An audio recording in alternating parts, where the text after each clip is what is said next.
Selamat pagi teman-teman dan selamat pagi kepada Bapak dosen. Perkenalkan nama saya Kardo Elidon Siombing, NIM 61933111025. Saya kelas PJKR 4E 2019. Saya dari Prodi Pendidikan Jasmani Kesehatan dan Rekreasi, Universitas Negeri Medan. Di sini saya akan melaksanakan tugas ujian akhir semester saya, yaitu menjawab soal dengan mempresentasikan melalui PowerPoint. Di sini saya akan men-share PowerPoint-nya.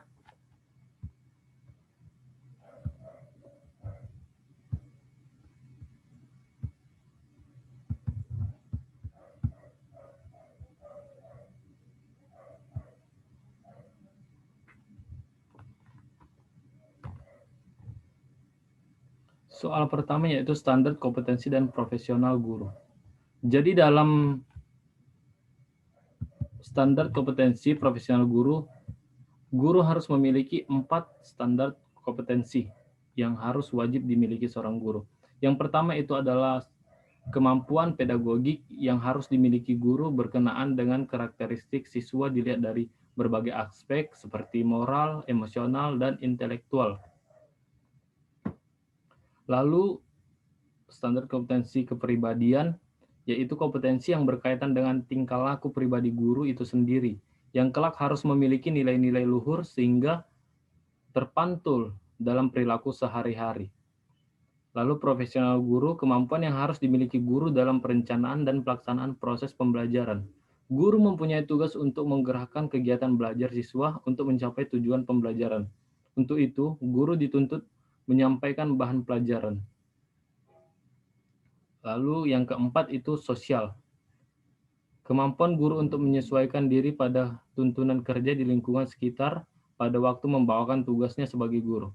Peran guru yang dibawa guru dalam masyarakat berbeda dengan profesi lain. Jadi guru itu harus dapat mencerminkan 4 kompetensi yang wajib ini di dalam keseharian maupun di dalam pembelajarannya.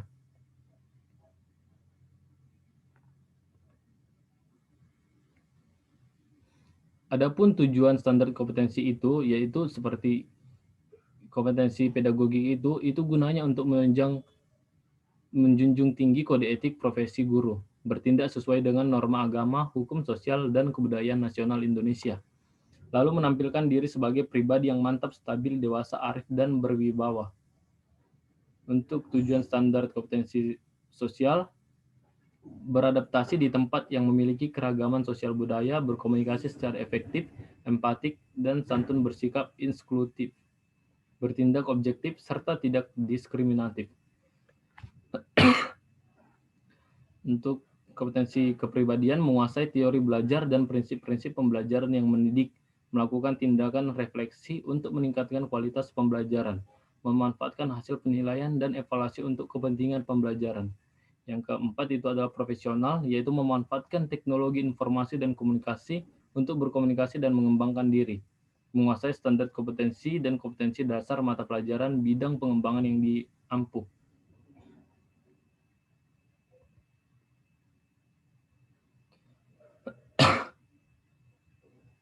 Adapun pendekatan model metode pembelajaran yaitu ide atau prinsip cara memandang dalam menentukan kegiatan pembelajaran, bentuk pembelajaran yang harus dirancang sedemikian rupa dan dilaksanakan dari awal hingga akhir kegiatan mengajar.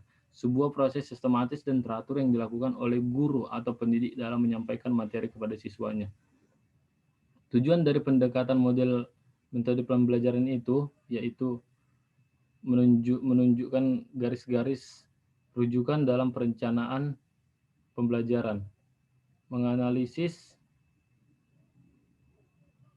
perencanaan pembelajaran, lalu membantu dalam penilaian dari hasil penelitian, bertujuan untuk mencapai tujuan khusus dengan menerapkan langkah yang sudah ditentukan, membantu siswa mengembangkan kemampuan individu para siswa supaya mereka bisa mengatasi permasalahan dan menggunakan terobosan solusi alternatif.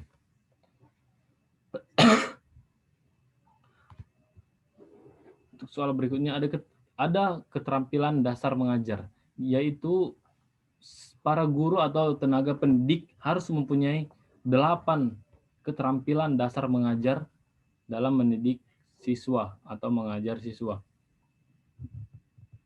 Itu ada 8, yaitu 1 keterampilan bertanya, 2 keterampilan menjelaskan, 3 keterampilan memberi penguatan, 4 keterampilan membuka dan menutup pertanyaan, 5 keterampilan mengandalkan variasi, 6 keterampilan mengelola kelas, 7 keterampilan membimbing diskusi kelompok kecil, 8 keterampilan membuat kelompok kecil. Jadi saya akan menjelaskan keterampilan bertanya itu, pada hakikatnya melalui bertanya kita akan mengetahui dan mendapatkan informasi tentang apa saja yang ingin kita ketahui. Jadi di sini kita juga bisa mengetahui informasi dari para siswa yang jika dia tidak tahu atau dia tidak mengerti, agar bisa kita ajukan untuk membawa dia ke dalam pertanyaan. Untuk keterampilan memberi penguatan, teknik pemberian penguatan dalam kegiatan pembelajaran dapat dilakukan secara verbal maupun nonverbal. Manfaat penguatan bagi siswa untuk meningkatkan perhatian dalam belajar. Untuk keterampilan mengadakan variasi, dalam pembelajaran variasi merujuk pada tindakan atau penguatan guru yang disengaja, ataupun secara spontan yang dimaksud untuk memacu dan mengikat siswa selama pembelajaran berlangsung. Keterampilan menjelaskan, itu yang dimaksud dengan keterampilan menjelaskan itu adalah penyajian informasi secara sistematik untuk menunjukkan adanya hubungan yang satu dengan yang lainnya. Pentingnya penguasaan keterampilan menjelaskan bagi guru ada dengan penguasaan ini memungkinkan guru dapat mengikat efektivitas penggunaan waktu. Keterampilan membuka dan menutup pelajaran. Kalimat-kalimat yang diucapkan guru merupakan penentu keberhasilan jalannya pembelajaran. Oleh karena itu, penutup harus dipertimbangkan dengan sebaik mungkin agar sesuai dengan pembelajaran. Lalu keterampilan membimbing diskusi kelompok kecil. Diskusi kelompok kecil dapat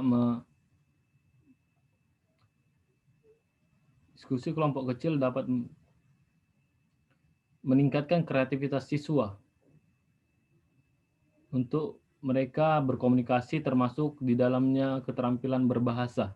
Jadi di situ saat kita memberikan kelompok kecil, mereka semakin kompak dan berani untuk berdiskusi. Keterampilan mengelola kelas. Keterampilan mengelola kelas yaitu preventif adalah yang berkaitan dengan kemampuan guru dalam mengambil inisiatif dan mengendalikan pelaksanaan represif. Untuk yang ke-8 itu keterampilan mengajar kelompok kecil perseorangan. Penguatan kelompok kecil dan perseorangan kemungkinan guru memberikan perhatian terhadap setiap siswa serta terjadinya hubungan yang lebih akrab di antara guru dan siswa.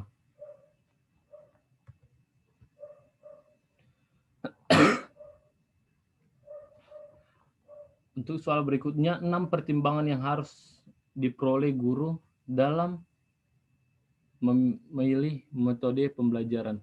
Jadi dalam memilih metode pembelajaran, kita sebagai tenaga pendidik atau guru harus mempertimbangkan 6 wajib, yaitu tujuan yang hendak dicapai. Itu seperti setiap mata pelajaran memiliki karakteristik tersendiri, sehingga perlu disampaikan kepada siswa menggunakan metode yang tertentu. Kedua, yaitu ketersediaan sarana belajar. Ketersediaan sarana belajar ini alat dan sarana media yang tersedia di sekolah harus diperhatikan. Lalu kemampuan dasar anak didik atau siswa. Kemampuan dasar siswa di sekolah pedesaan di kota berbeda. Jadi itu harus dipertimbangkan. Karena berbeda-beda di setiap kota dan di kampung-kampung para siswanya. Untuk situasi kondisi pengajar di mana berlangsung itu waktu yang sediakan terbatas, maka guru harus memiliki metode sederhana. Tujuan yang ingin dicapai. Jadi, mengerjakan sesuatu harus mengetahui dengan jelas tentang tujuan yang hendak akan dicapai. Jadi wajib harus mengetahui tujuannya dulu, lalu memilih metode pembelajarannya. Bahan atau materi pembelajaran. Jadi agar metode yang dirancang sesuai dengan bahan atau materi dalam belajar, kita harus mengetahui apa saja yang ada yang bisa dipakai saat melakukan pembelajaran berlangsung. Soal terakhir itu ada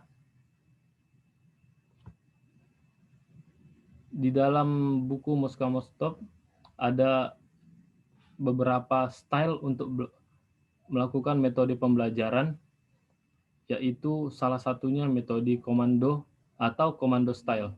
Jadi gaya komando ini adalah gaya perintah, semua keputusan diambil guru.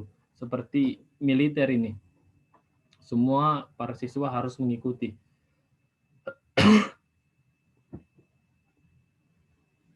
Jadi langkah-langkahnya melibatkan pelajar dalam memberi beberapa keputusan selama pembelajaran berlangsung, di mana pelajar benar-benar mempraktekkan tidak hanya tugas tetapi juga proses pengambilan keputusan.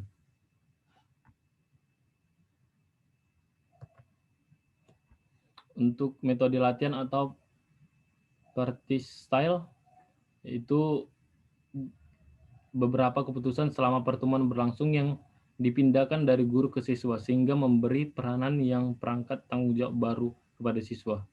Jadi sasaran metode latihannya sasaran dari metode komando dalam hubungannya dengan perilaku guru, peran siswa, sasaran yang berhubungan dengan tugas-tugas penampilan siswa.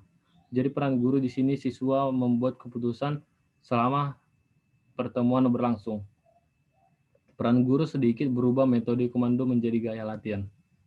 Untuk metode reciprocal atau reciprocal style, dalam metode reciprocal, tanggung jawab memberikan umpan balik bergeser dari guru ke teman sebaya.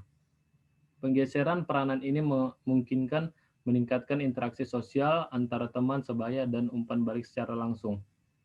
Sasaran metode reciprocal ini berhubungan dengan tugas dan peranan siswa. Metode periksa diri atau self-check style. Metode self-check style ini yaitu metode periksa diri, lebih banyak keputusan digeser ke siswa. Kepada siswa sekarang diberikan keputusan sesudah pertemuan untuk menilai keterampilannya. Dengan metode ini memungkinkan siswa menjadi lebih mandiri dan melaksanakan tugasnya. Peran siswa itu menilai penampilan dirinya, menetapkan kriteria untuk memperbaiki keterampilan dirinya sendiri, belajar bersikap objektif, dan lain-lain. Masuk ke metode inklusi atau inclusion style.